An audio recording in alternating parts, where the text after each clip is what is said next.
Doctor Rahul Bhargava, आपको क्या कुछ लगता है जिन्हें टीका लगा हुआ है, अगर वो भी इसकी चपेट में आ रहे हैं, डेल्टा प्लस की चपेट में आ रहे हैं, कोरोना की चपेट में आ रहे हैं, तो इसके पीछे की आप सिर्फ वजह क्या मानते हैं? क्योंकि बहुत से ऐसे लोगों को मैं देख रही हूं या हम अपने आसपास देख रहे हैं जिन्हें वैक्सीनेशन के दोनों डोज लग चुकी है या फर्स्ट डोज लग चुकी है और वो बिल्कुल बेखौफ हो चुके हैं।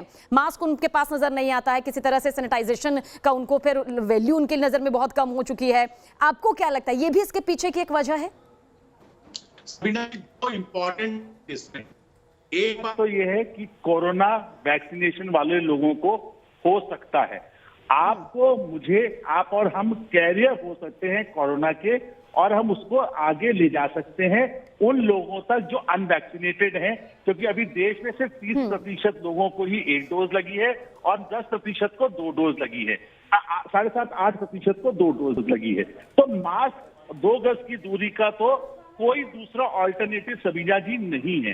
हम ये जानते हैं, पहचानते हैं और फिर भी उसमें अमल नहीं करते, तो उसको रीइंफोर्स करना आवश्यक है।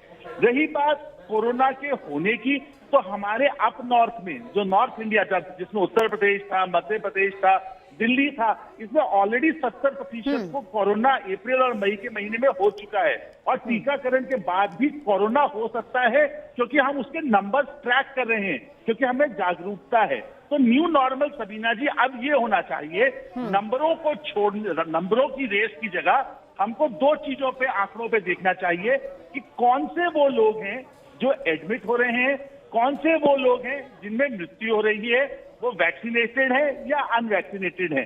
और ब्रेक थ्रू इन्फेक्शन की रिसर्च होनी चाहिए, जैसे डॉक्टर स्वाति ने कहा, यूके में भी आप देखिए अप्रैल मई में हुआ, मई के बाद डेल्टा वेरिएंट के केसेस बढ़े, पर क्या मृत्यु दर बढ़ी?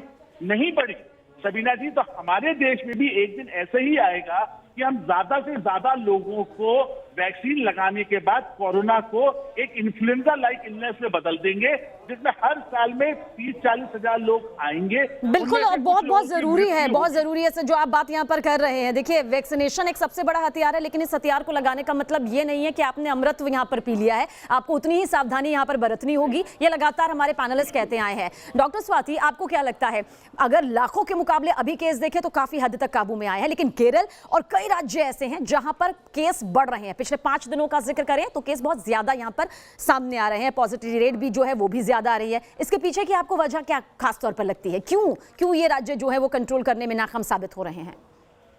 देखिए, जैसे अभी डॉक्टर राहुल ने बोला कि 30% हमारी जनता ऐसी है जिसको कि वैक्सीन मिल चुकी है। अगर हम मान लें कि लगभग 20-25% ऐसे भी होंगे जिनको नेचुरल इन्फेक्शन हुआ होगा और उनके शरीर में एंटीबॉडीज होंगी, तो भी अभी काफी तादाद भारत में ऐसी है जो कि वर्जिन पॉपुलेशन जिसे हम बोलेंगे, यानी कि जिन्हें ना नेचुरल इन्फेक्शन हुआ है ना टीकाकरण मिला है, तो उनके अंदर एंटीबॉडीज नहीं है।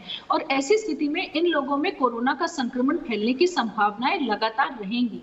और यही हमारा जो 4th नेशनल सीरो सर्वे है वो भी दर्शा रहा है कि जिन जिन स्टेट्स में हमारी सीरो पॉजिटिविटी ज्यादा नहीं थी, वही अब हम ज्यादा सर्च देख रहे हैं, वहीं से संक्रमण दोबारा उठ रहा है। तो सरकार के लिए बहुत ज्यादा जरूरी है इस वक्त इन एरियाज को आइडेंटिफाई करना, यहाँ टीकाकरण के दर को बढ़ाना, ताकि जो है नेचुरल इन्फेक्शन से एंटीबॉडी ना बने, हम टीकाकरण के द्वारा यहाँ पर हम जो है एंटीबॉडीज बनाएं। और दूसरा, इनके आसपास के जो इलाके हैं वहां भी हमें जो हम सर्विलांस कर रहे हैं उसको बढ़ाना होगा, ताकि संक्रमण यहाँ से वहां उन एरियाज में ट्रिकल ना हो, ये हमें कोशिश करनी होगी। साथ ही देखिए, अब स्टडीज ये भी कह रही हैं कि हम चाहे वैक्सीन से एंटीबॉडीज बना रहे हैं या नेचुरल इन्फेक्शन से, दोनों ही स्थितियों में वैक्सीन समय के साथ धीरे धीरे एंटीबॉडीज जो है वो शरीर में कम। बिल्कुल मैम, इस पर भी हम जरूर बातचीत करेंगे, क्योंकि इसे लेकर भी कई सवाल है जो जनता के मन में है। उन सवालों का जवाब भी आज हम यहाँ पर देंगे। डॉक्टर राहुल, आपको क्या लगता है, तीसरी लहर का जिक्र जो लगातार किया जा रहा था,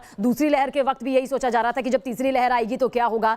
पहले मामले बहुत ज्यादा आए, फिर कंट्रोल में आए, एक बार फिर से बढ़ते हुए नजर आ रहे हैं। आपको लग रहा है क्या ये तीसरी लहर आ गई है? क्या ये तीसरी लहर के केसेस हैं जो अब सामने आ रहे हैं? सबीना जी, जिन क्षेत्रों में जब तक 70% लोग या 80% लोग वैक्सीनेशन के माध्यम से या नेचुरल इन्फेक्शन के माध्यम से ग्रसित नहीं होंगे, हर्ड इम्यूनिटी नहीं आएगी, और हर्ड इम्यूनिटी नहीं आएगी तो ये नंबर ऑफ केसेस बढ़ते जाएंगे। और सीरो प्रेवलेंस डेटा बिल्कुल एक्यूरेट है, वो आप देखिए, दिल्ली, मध्य प्रदेश, उत्तर प्रदेश, महाराष्ट्र में केसेस बढ़ते हुए नहीं दिख रहे। कहां बढ़ रहे हैं? केरला में बढ़ रहे हैं, मिजोरम में बढ़ रहे हैं, नॉर्थ ईस्ट में बढ़ रहे हैं। क्यों बढ़ रहे हैं वहां पे? क्योंकि वहां पे अभी भी सिर्फ 30-40% लोग ही ग्रसित हैं।